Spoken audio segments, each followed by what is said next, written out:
నమస్తే, welcome to మధురం channel. ఈరోజు ఈ వీడియోలో లేయర్డ్ పఫ్ సమోసా ఎలా ప్రిపేర్ చేసుకోవాలో ఈ వీడియోలో చూద్దాం. అలాగే మన ఛానల్లో వీడియోలు మీకు నచ్చినట్లయితే ప్లీజ్ సబ్స్క్రైబ్ చేసుకొని సపోర్ట్ చేయండి. దీనికోసం ముందుగా 1.5 కప్పుల మైదా, ఆల్ పర్పస్ ఫ్లవర్ అంటారు కదా, తీసుకొని జల్లించి తీసుకోవాలి. 1/2 స్పూన్ సాల్ట్, 1/2 స్పూన్ వాము, అలాగే 2 లేదా 3 స్పూన్ల నెయ్యి కానీ నూనెను కానీ కొంచెం వేడి చేసుకొని వేసుకోవాలి. ఇప్పుడు ఇవన్నీ కూడా ఒకదానితోటి బాగా కలిసేలా కలుపుకోవాలి. ఈ నెయ్యి పిండితో మిక్స్ అయిన తర్వాత టెక్స్చర్ అనేది ఈ విధంగా వస్తుంది. ఇప్పుడు కొద్దిగా నీళ్లు వేసుకుంటూ చపాతీ పిండిలాగా కలుపుకోవాలి. చూసారు కదా, ఈ టెక్స్చర్లో ఉండాలి. ఇప్పుడు కొద్దిగా నూనెని అప్లై చేసి పెట్టుకుంటే పిండి ఎండిపోకుండా ఉంటుంది.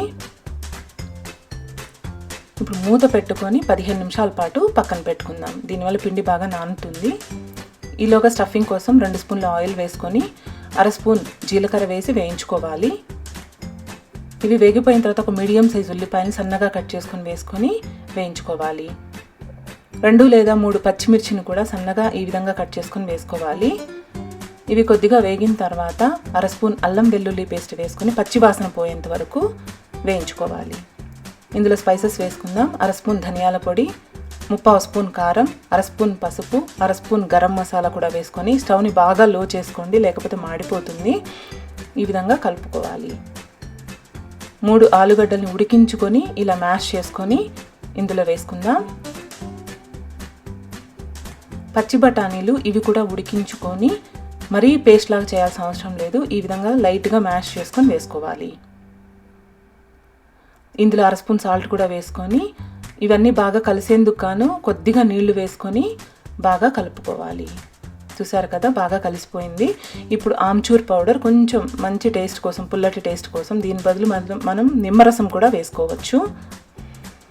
ఇప్పుడు పన్నీరు ఇది ఉంటే వేసుకోండి, ఆప్షనల్, ఇది ఎక్స్ట్రా టేస్ట్ కోసము.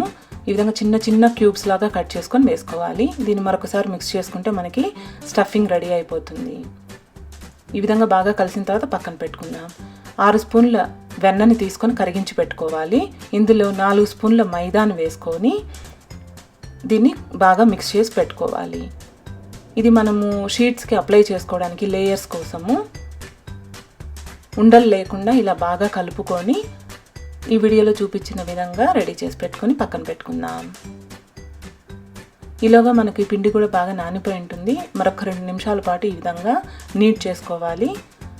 ఇప్పుడు పొడి పిండిని చల్లుకొని ఈ వీడియోలో చూపిస్తున్న విధంగా దీన్ని తయారు చేసుకోవాలి. ఇలా రెడీ అయిన తర్వాత ఒక కత్తితో ఈ విధంగా ఈక్వల్ పార్ట్స్ లాగా కట్ చేసుకోవాలి. వీటినన్నిటిని కూడా ఇలా బాల్స్ లాగా చేసి ప్లేట్లో పక్కన పెట్టుకుందాం. ఇప్పుడు ఒక్కొక్క దాన్ని తీసుకొని సన్నటి షీట్ లాగా ఒత్తుకోవాలి. ఎంత వీలైతే అంత పల్చగా దీన్ని చేసుకోవాలి. షేప్ ఏమి అంత రౌండ్గానే రావాల్సిన అవసరం లేదు. ఇలా అన్ని షీట్స్ని మనము ప్రిపేర్ చేసి పెట్టుకోవాలి. ఎంత వీలైతే అంత సన్నగా చేసుకోండి. లేయర్స్ అనేది మనకి బాగా వస్తాయి. ఇప్పుడు ఒక షీట్ తీసుకొని ముందుగా మనం ప్రిపేర్ చేసుకున్న ఈ బటర్ మిశ్రమం ఉంది కదా, దీన్ని ఈవెన్గా స్ప్రెడ్ చేసుకోవాలి.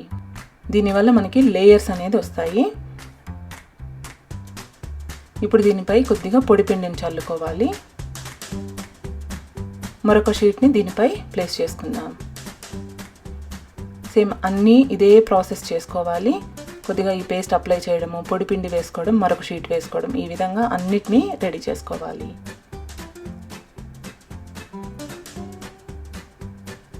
ఈ విధంగా మనం అన్నీ రెడీ చేసుకున్న తర్వాత దీన్ని మళ్ళీ రోల్ చేసుకుందాం.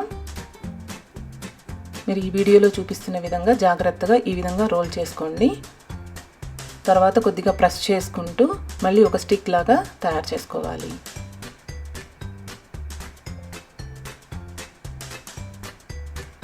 ఇలా చేయడం వల్ల మనకి లేయర్స్ అనేది బాగా వస్తాయి. చూడండి, ఇప్పుడు మీకు చూపిస్తాను ఒకటి కట్ చేసి. చూసారు కదా ఏ విధంగా లేయర్స్ ఉన్నాయో. ఇప్పుడు ఈ విధంగా కట్ చేసుకున్న తర్వాత ఈ వీడియోలో చూపిస్తున్న విధంగా ప్రెస్ చేసుకోవాలి.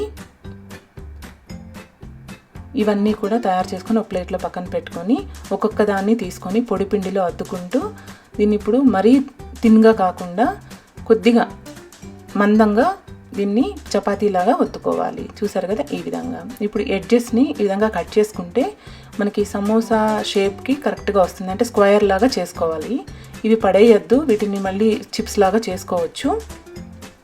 ఇప్పుడు మనం ముందుగా రెడీ చేసి పెట్టుకున్న స్టఫింగ్ని ఈ విధంగా మనం ఉంచుకోవాలి. సీల్ చేయడం కోసం అంచుల్ని ఈ విధంగా నీళ్ళతో తడుపుకోవాలి. ఇప్పుడు దీన్ని సమోసా షేప్లో ఫోల్డ్ చేసుకుందాం. జాగ్రత్తగా సీల్ చేసుకోవాలి, లేకపోతే ఆయిల్లో వేసినప్పుడు లోపల స్టఫింగ్ అంతా బయటకు వచ్చేసి ఆయిల్ అంతా పాడైపోతుంది. చూసారు కదా, అన్నిటినీ ఈ విధంగా రెడీ చేసుకోవాలి. మనం ఎడ్జెస్ అంతా కూడా ఈ విధంగా స్ట్రిప్స్లా కట్ చేసుకుంటే మనం ఫైనల్గా దీన్ని ఫ్రై చేసుకోవచ్చు. చాలా బాగుంటాయి ఇవి కూడా. ఇప్పుడు ఆయిల్ని మీడియం ఫ్లేమ్లో వేడెక్కనివ్వాలి. జాగ్రత్తగా ఈ సమోసాలను వేసుకొని మీడియం ఫ్లేమ్లోనే ఫ్రై చేసుకోండి. అప్పుడే లేయర్స్ అనేది బాగా ఫామ్ అవుతాయి. అటు ఇటు తిప్పుకుంటూ లైట్ గోల్డెన్ బ్రౌన్ కలర్ వచ్చేంత వరకు ఫ్రై చేసుకోవాలి. చూడండి లేయర్స్ ఎలా వచ్చాయో మనకి. మీడియం ఫ్లేమ్లోనే ఫ్రై చేసుకుంటే ఈ విధంగా వస్తాయి. ఎడ్జెస్ కూడా ఈ విధంగా మనం వేయించేసేసుకుంటే మనకి బిస్కెట్స్లా తయారవుతాయి. అంతే, లేయర్ పఫ్ సమోసా అనేవి ఈజీగా తయారు చేసేసుకోవచ్చు. తప్పకుండా ట్రై చేయండి, ఎలా వచ్చిందో నాకు కామెంట్ చేయండి. అలాగే మన ఛానల్లో వీడియోలు మీకు నచ్చినట్లయితే please like, share and subscribe. Thanks for watching. Next వీడియోలో కలుద్దాం.